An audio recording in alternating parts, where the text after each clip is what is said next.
नमस्कार दोस्तों, मैं हूं अमित कर्ण और आज अक्षय कुमार ने इस साल बॉलीवुड की तरफ से आने वाली फिल्मों की फहरिस्त में सबसे अच्छी फिल्म दी है। इसका नाम है केसरी चैप्टर 2। ये एक विंटेज कोर्ट रूम ड्रामा है, काफ़ी रिच महसूस होती है अपनी प्रेजेंस में और ओवरऑल मेकिंग में। कहानी का बैकड्रॉप जलियांवाला बाग नरसंहार है, जहाँ पर 1600 से ज़्यादा निहत्थिर और शांतिपूर्ण तरीके से प्रदर्शन कर रहे लोगों को अंग्रेज़ों ने मारा था, बल्कि उनके एक psychopath military officer general Dyer की वो करतूत थी। उसके बाद क्या हुआ था, क्या जनरल डायर को कोर्ट में लाया गया था, किसने लाया था और क्या हुआ था उनके साथ, ये चैप्टर न जाने क्यों हमारे स्कूल कॉलेजेस या फिर और हिस्ट्री की किताबों में काफ़ी कम सुनने और पढ़ने को मिला है।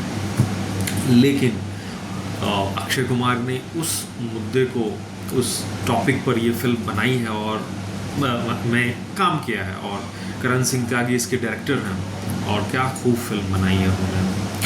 और बहुत ज़बरदस्त साथ भी मिला है R Madhavan, Ananya Pandey, Akshay, general Dyer जिन्होंने प्ले किया है और बाकी कलाकारों का, टेक्नीशियंस का और ओवरऑल उस फिल्म को कैप्चर करने वालों का।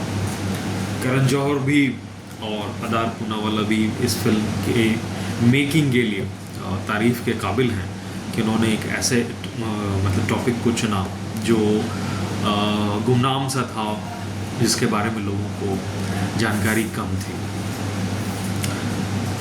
अक्षय ने एक लॉयर का रोल प्ले किया है। इससे पहले उन्होंने जॉली एलएलबी में एक मजाकिया लॉयर का रोल प्ले किया था। हालांकि उस फिल्म के भी आखिर में आकर कर जॉली सीरियस होता है और मामले की गंभीरता को समझता है, मगर वो एक अलग जोन की फिल्म थी। और यहाँ पर जो उन्होंने ब्रिटिश हुकूमत के सबसे रसूखदार इंडियन लॉयर शंकरन नायर का रोल प्ले किया है और उसकी जो एक सीरियसनेस, सेंसिटिविटी और एक स्केल होना चाहिए, उसे उन्होंने बखूबी दिया है।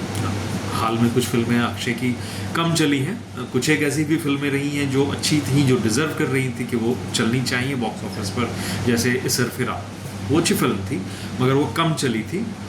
तो इस फिल्म से अगेन अक्षय ने कम बैक किया है और जो उन पर इल्ज़ाम लगते रहे कि वो तो सिर्फ एंटरटेनमेंट वाली फिल्म है या फिर जिसमें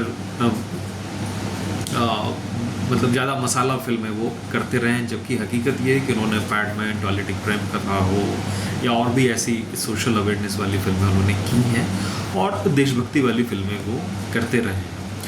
और नमस्ते लंदन भी एक तरीके से उस तरह की फिल्म थी जहाँ पर टिपिकल तरीके से कोई क्रांतिकारी का रोल नहीं था, मगर जो उनका किरदार या जिस तरीके की बातें रखता है वो किसी क्रांतिकारी से भी कम नहीं थे। और यहाँ भी एज अ लॉयर ब्रिटिश हुकूमत के खिलाफ वो इंसान रियल लाइफ में भी अपनी आखिरी सांस तक लड़ता है, तो वो कमाल की चीज़ थी। और उस किरदार को जगाने वाले भी जो और किरदार थे, प्रोफेसर तीरथ सिंह और उनका वो टीनेज वाला बेटा, वो भी बहुत निखर कर सामने आया है। और इसके साथ साथ इस फिल्म में थोड़ी बहुत क्रिएटिव लिबर्टी भी ली गई है और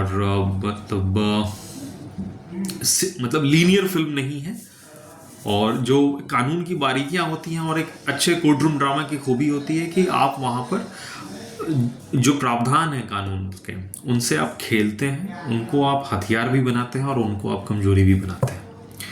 तो ये सारी चीज़ें इस फिल्म के स्क्रीन प्ले में, और स्क्रीन प्ले इसकी ताकत है इस फिल्म की, जो कि धर्मा के बैनर से है। जबकि धर्मा के बैनर की फिल्में रही हैं, उनमें ज़्यादा खूबसूरती पर, कॉस्ट्यूम पर, बैकग्राउंड विजुअल्स पर ध्यान दिए जाते रहे, लेकिन अब वो कंटेंट पर भी ध्यान दे रहे हैं। और इसकी एक जीती जागती मिसाल है कि नीरज घेवान की भी फिल्म उनके बैनर से गई है, जो मतलब कान फिल्म फेस्टिवल के अनसर्टेन रिगार्ड में गई है, मतलब जहाँ जाना बहुत मुश्किल होता है। होम बाउंड उस फिल्म का नाम है, और ईशान खट्टर हैं उसमें, और मर्दानी 2 वाले जो मतलब विलन वो भी हैं उसमें, और मतलब उन दोनों नीरज के साथ उन्होंने मतलब अच्छी फिल्म बनाई है, तभी वो फिल्म गई है। एनीवे, तो केसरी 2 एक देखी जाने वाली फिल्म है, वाकई दमदार पेशकश है इंडिया की तरफ से, बॉलीवुड की तरफ से। एक अवार्ड विनिंग मतलब अदायगी परफॉर्मेंसेस हैं इसमें सबके। अब सिर्फ एक ही मसला ये बचता है कि आखिरकार ऐसा हुआ था कि नहीं। क्या जनरल डायर को वाकई कोर्ट में लाया गया था? क्या क्राउन जो उस वक्त था इंडिया पे राज कर रहा था, क्या उसको मतलब सू किया गया था? तो ये अब कितनी मतलब बात ये सच है या झूठ है, ये तो खैर एक डिबेट का मसला है। लेकिन जो इसे हम तकनीकी तौर पर विक्टीरियस नैरेटिव कहते हैं कहानी का, कि जिसमें जो मुल्क उस तरह की कहानी बना रहा है उसमें अपनी जीत को दिखाता है। और इसका एक चलन रहा है, हॉलीवुड की फिल्में भी ऐसा करती रही हैं, और वो एक मतलब ऐसी फिल्में देते रहे हैं जहाँ पर ज्यूज़ यहूदियों की जीत होती रही है, हिटलर की हार होती रही है, या फिर और भी जो समुदाय होते रहे हैं वो हारते रहे हैं, और अमेरिका को काफ़ी ग्रेट दिखाया जाता रहा है, और वो काफ़ी कन्विंसिंग लगता भी रहा है। यहाँ भी इस फिल्म का जो भी नैरेटिव है वो काफ़ी कन्विंसिंगली इसको मतलब रखा गया है, और देखना चाहिए, देखी जाने वाली फिल्म है। खासकर जो बैकड्रॉप में इसका गाना बजता है वो लगातार मतलब हम लोग उसको हमिंग कर रहे हैं कि ओ शेरा उठा उठ जराते, फिर वही जलवा दिखा अपना, बड़ी बेताब है दुनिया तेरी परवाज देखन्नो, कलेजे तीर देखन्नो, ते सिर पे ताज देखन्नो, जमाना रुक गया तेरा वही अंदाज देखन्नो। बहुत ज़बरदस्त गाना ये है इस फिल्म का, और ख़ासकर जब अक्षय की मतलब अक्षय के एक किरदार की एंट्री होती है और वहाँ पर ये सॉन्ग आया है, और क्या खूब समा बांधा है इसने। अनन्या ने भी अपनी अब तक की जो उनकी फिल्मोग्राफी है उसका करियर बेस्ट दिया है। देखिए ज़रूर केसरी चैप्टर 2।